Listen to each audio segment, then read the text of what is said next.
تبارك الذي نزل الفرقان على عبده ليكون للعالمين نذيرا.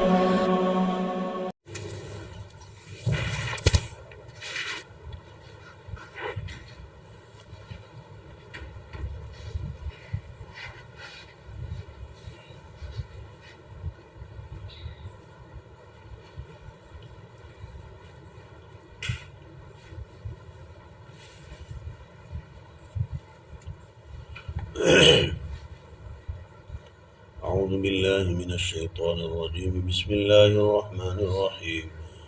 كلا لئن لم ينته لنسفعا بالناصية ناصية كاذبة خاطئة فليدع ناديه سندع الزبانية كلا لا تطعه واسجد واقترب. اگلی مجلس میں جو ہماری بات ہوئی تھی وہ یہ تھی کہ نبی کریم صلی اللہ تعالیٰ علیہ وسلم کعبۃ اللہ کے پاس نماز پڑھتے تھے تو ابو جہل روکتا تھا، اور بار بار اس کے روکنے کے باوجود جب آپ صلی اللہ علیہ وسلم نہیں رکے، بلکہ ایک مرتبہ آپ صلی اللہ علیہ وسلم نے اس کو کہہ دیا کہ تیری ملکیت تو نہیں ہے کعبۃ اللہ، تجھے کیا حق پہنچتا ہے مجھے روکنے کا؟ تو اس کو برا لگا، چونکہ سردار تھا، اس کے فالوورز تھے، تو آپ صلی اللہ علیہ وسلم کو دھمکیاں دینے لگا کہ میرے پاس بڑا جتھا ہے، بڑا خاندان ہے میرا، اور بڑا مال ہے میرے پاس، تو آئندہ اگر آپ نے یہاں نماز پڑھی تو آپ کو تباہ کر دوں گا وغیرہ. اس پر اللہ تعالیٰ نے کہہ دیا تھا کہ ایک بندہ جو نماز پڑھ رہا ہے اور پھر وہ صحیح طریقے پر کام کر رہا ہے، ان کا کان الہدیٰ، اور نہ صرف یہ کہ وہ راہ راست پر ہے بلکہ دوسروں کو بھی راہ راست کا حکم دیتا ہے، اور روکنے والا جھوٹا ہے، حق سے منہ موڑنے والا ہے، اس کو سمجھ لینا چاہیے کہ اللہ تعالیٰ دیکھ رہا ہے.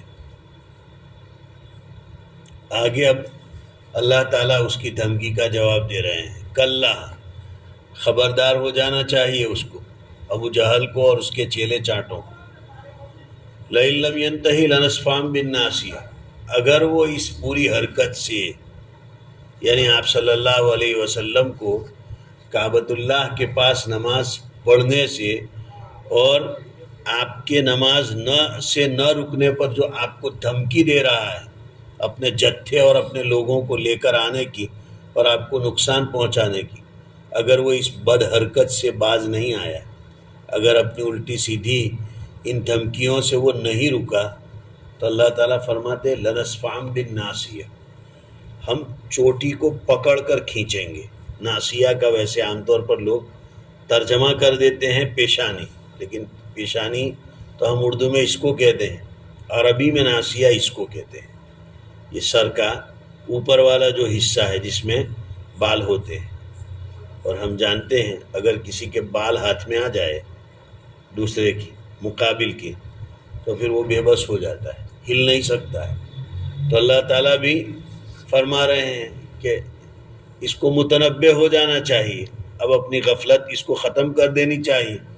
اگر یہ اپنی گھیتڑ بھپتیوں سے نہیں رکا تو ہم اس کی چوٹی پکڑ کر کے گھسیٹیں گے، اور چوٹی بھی کیسی، کوئی اچھی نہیں ہے، کاذبہ خاطیہ، جھوٹی اور گنہگار ہے. چوٹی سے چوٹی والا یعنی ابو جہل مراد ہے. اللہ تعالیٰ فرماتے کھنچوائیں گے فرشتوں کے پاس، چوٹی کے بال پکڑ کر کے گھسیٹوائیں گے. اور کیا حال ہوگا جب کہ اس کی حالت یہ ہے کہ جھوٹا ہے اور گنہگار ہے، تو اللہ تعالیٰ کی طرف سے سختی ہوگی اور سختی میں زیادتی ہوگی. اور یہ کہہ رہا تھا نہیں پیغمبر علیہ السلام کو کہ میرے پاس بڑا جتھا ہے، میرے پاس مین پاور ہے، اپنے لوگوں کو بلاؤں گا اور آپ کو اور آپ کے متبعین کو تباہ برباد کر دوں گا. اللہ تعالیٰ کہتے ہیں فلیدعو نادیہ، بلا لے اپنے مجلسیوں کو، جتنے اس کے پاس لوگ ہیں سب کو بلا لے. سندع الزبانیہ، ہم بھی فرشتوں کو بلا دیں گے، فرشتوں کو حکمہ دے دیں گے مقابلہ کرنے کا. زبانیہ کہتے ہیں ان فرشتوں کو جو جہنم کے انتظام پر مقرر ہیں، تو ویسے ہی وہ مزاج کے سخت ہیں، اس لیے کہ سخت کام سونپنا ہو تو نرم آدمی کو نہیں سونپا جا سکتا ہے۔ جب حضرت اسرائیل علیہ السلام کو روح کھینچنے کے لیے کیوں مقرر کیا اللہ تعالیٰ؟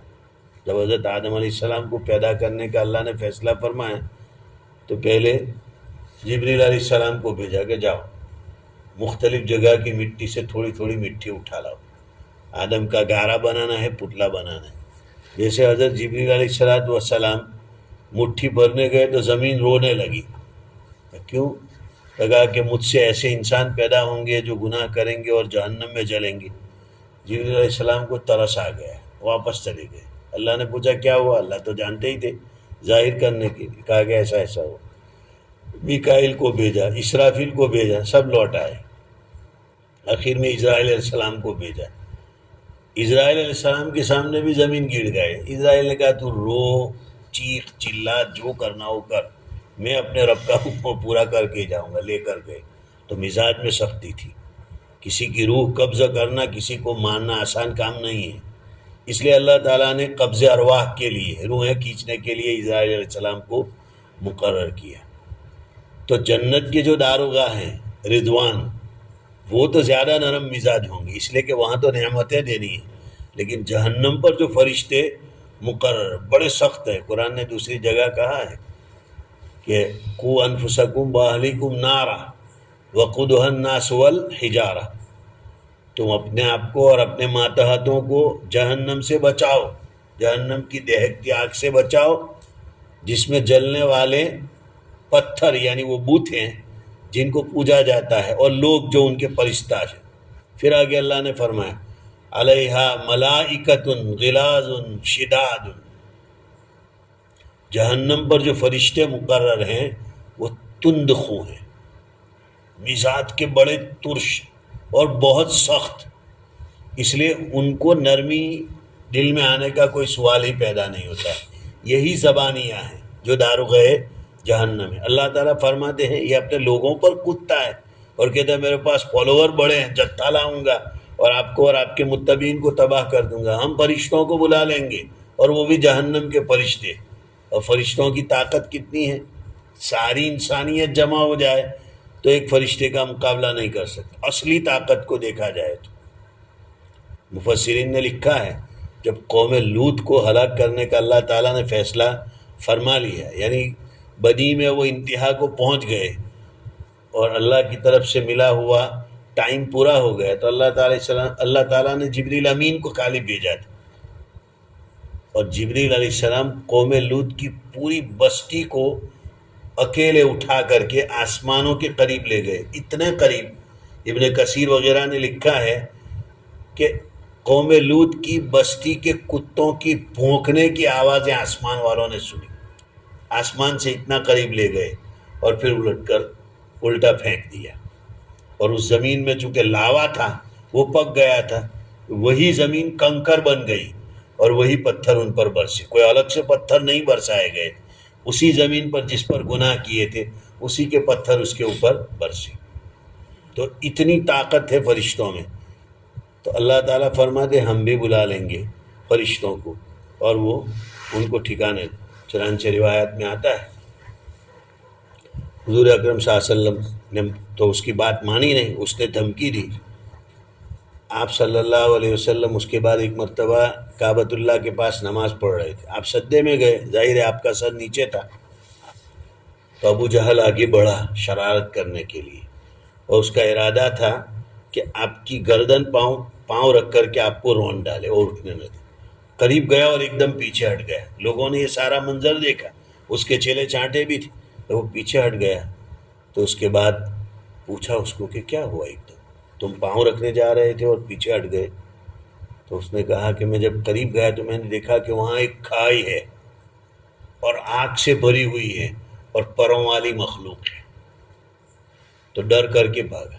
آپ صلی اللہ علیہ وسلم نماز سے فارغ ہوئے تو آپ نے فرمایا اگر وہ یہ حرکت کرنے کی کوشش کرتا، میری گردن پر اگر وہ پاؤں رکھنے کی کوشش کرتا تو فرشتے اس کی بوٹیاں کر کر کے اس آگ میں ڈال دیتے۔ تو یہ کھالی دھمکی نہیں، اس کا نظارہ اللہ تعالیٰ نے اس کو دکھلایا بھی. سندع الزبانی ہے. آگے اللہ تعالیٰ فرماتے کلا، ہرگز نہیں، یعنی یہ پیغمبر آپ کو اس کی دھمکیوں سے اور اس کی گیدڑ بھپتیوں سے اثر لینے کی کوئی ضرورت نہیں. اس کو جو بکنا ہو بکے، جو دھمکیاں دینا ہو دیتے رہیں. لا تطیعہ، آپ کو اس کی بات ماننی نہیں. واسجد واقترب، سجدہ کر اور اللہ کی نزدیکی حاصل کر. یعنی آپ اپنی نماز کو جاری رکھیے، یہ آپ کا کچھ نہیں بگاڑ سکتا، ہماری حفاظت اور مدد آپ کے ساتھ ہے. لیکن اللہ تعالیٰ نے نماز کو سجدے سے تعبیر کیا اور آگے اس پر عطف کر کے فرمایا کہ واقترب، سجدہ کیجئے اور میرے قریب آئیے. علماء نے لکھا ہے بندہ سب سے زیادہ قرب اللہ تبارک و تعالیٰ کا سجدوں کی کثرت سے حاصل کر سکتا ہے. حدیث پاک میں بھی حضور صلی اللہ علیہ وسلم نے ارشاد فرمایا اقرب ما یکون العبد من ربہ وہو ساجد، بندہ اپنے پروردگار سے سب سے زیادہ قریب سجدے کی حالت میں ہوتا ہے. فاکثروا فیہ الدعاء، لہذا سجدوں میں دعاؤں کا زیادہ اہتمام کرنا چاہیے. فرائض کے اندر تو نہیں، لیکن نوافل کے اندر سجدوں میں دعائیں کرنی چاہیے. ہم لوگ اولاً تو مزاج نہیں ہمارے یہاں نوافل کی کثرت کا، اور ہے تو یہ جانتے ہی نہیں ہیں کہ نفل کے سجدوں میں دعائیں کی جا سکتی ہیں. نمازوں کے اندر تو دعائیں بہت زیادہ قبول ہوتی ہے. عربوں کا تو آج بھی مزاج ہے، لیکن گجراتی اردو میں نہ مانگی جائے. معصور دعائیں جو قرآن کی دعائیں ہیں، ربنا ہے وہ تو ہمیں یاد ہے. اسی طرح صبح شام کی دعائیں کتابیں چھپی ہوئی ان کو یاد کرنا چاہیے، اور ان کو کثرت سے نفل نمازوں میں، نفل میں سنت بھی داخل ہے، سنن غیر موقدہ عصر سے پہلے جو ہم پڑھتے ہیں، یا مغرب کی 2 رکعت سنت کے بعد دوسری جو 2 رکعت پڑھتے ہیں، عشاء سے پہلے جو سنتیں پڑھتے ہیں، یہ سب نوافل کے حکم میں ہیں. ان نمازوں میں کم سے کم آخری رکعت کے سجدے کے اندر تو کچھ دعائیں پڑھنی ہی چاہیے، یہ بہت زیادہ قبول ہوتی ہے. ہمارے یہاں اپنی ضرورتیں اور حاجتیں پوری کرنے کے لیے ہم وظائف کا اہتمام کرتے ہیں، جبکہ محدثین اور شارحین حدیث نے لکھا ہے کہ صلاۃ الحاجہ شریعت مطہرہ نے بتائی ہے. اگر کوئی ضرورت پیش آئے تو صلاۃ الحاجہ پڑھیں، اور صلاۃ الحاجہ کی سجدوں کے اندر اللہ تعالیٰ سے دعائیں مانگیں. جو منقول دعائیں ہیں جس میں ساری حاجتیں انسانوں کے اللہ کے رسول صلی اللہ علیہ وسلم نے مانگی ہی ہے، وہ دعائیں مانگنی چاہیے، تو اس سے بہت زیادہ فائدہ ہوتا ہے. بلکہ خالی سجدہ کا مسئلہ بھی ہے. مصیبت یا کوئی خوفناک چیز دیکھے تو سجدہ، خالی سجدہ کرنے کا. اسی طریقے سے نعمت ملے تو خالی سجدہ کرنے کا. یہ مسئلہ علماء میں مختلف ہی ہے. امام ابو حنیفہ رحمۃ اللہ علیہ تو نہ کہتے ہیں، سجدہ شکر نہیں ہے، لیکن ہمارے ہی علماء میں حضرات صاحبین اور ائمہ ثلاثہ، یعنی امام مالک، امام شافعی، امام احمد، امام ابو یوسف، امام مودی، سارے ائمہ یہ کہتے ہیں کہ سجدہ شکر تنہا بھی مشروع ہے. اور حضور صلی اللہ علیہ وسلم سے متعدد مواقع پر خالی شکر کا سجدہ کرنا ثابت ہے. نعمت ملی فوراً سجدے میں گر گئے، اللہ کا شکر ادا کر لیا. اسی طریقے سے حضرت علی رضی اللہ تعالیٰ عنہ کے خلاف جب خوارج نے خروج کیا تھا اور حضرت علی کی جنگ ہوئی اور ان باغیوں کو جب ختم کر دیا نہروان کی جنگ کے اندر، تو حضرت علی سجدے میں گر گئے تھے. اسی طریقے سے حضرت صدیق اکبر رضی اللہ تعالیٰ عنہ کے زمانے میں جب ارتداد پھیلا اور مسیلمہ کذاب نے جب نبوت کا دعویٰ کیا اور جیش اسامہ، حضرت اسامہ ابن زید رضی اللہ تعالیٰ عنہ لشکر لے کر گیا، اس کو ختم کر دیے. حضرت ابوبکر کے پاس جب خبر آئی تو فوراً سجدے میں گر پڑے. تو یہ بھی احادیث سے ثابت ہے. اسی طرح حدیث میں ہے کان اذا حزبہ امر صلی، آپ صلی اللہ علیہ وسلم کو جب بھی کوئی مشکل پیش آتی تھی، مصیبت والا کام، آپ سجدے میں گر پڑتے تھے. تو اگر اتنا وقت ہمارے پاس نہیں ہے کہ 2 رکعت پڑھ، اصل تو یہی ہے. امام ابو حنیفہ یہی کہتے ہیں کہ سجدے سے مراد نماز ہے، یعنی صلاۃ الشکر پڑھے، اور اگر کوئی ضرورت پیش ہے تو صلاۃ الحاجہ پڑھے. لیکن دیگر ائمہ کے یہاں اس کی بھی گنجائش ہے، ہمارے صاحبین بھی اس کے قائل ہیں. تو اگر ہمارے پاس وقت نہیں ہے یا اتنی توفیق نہیں مل رہی ہے تو کم سے کم اس کی تو عادت ڈالنی چاہیے کہ مشکل اور پریشانی ہو تو بھی سجدے میں گر پڑے اور دعائیں کرے، اور کوئی نعمت ملے تو بھی سجدے میں گر پڑیں اور اللہ تعالیٰ کا شکر ادا کریں. یہ آیت سجدہ ہے، اس لیے تمام لوگ سجدہ کر لیں. اللہ تعالی ہم کو عمل کی توفیق عطا فرمائے۔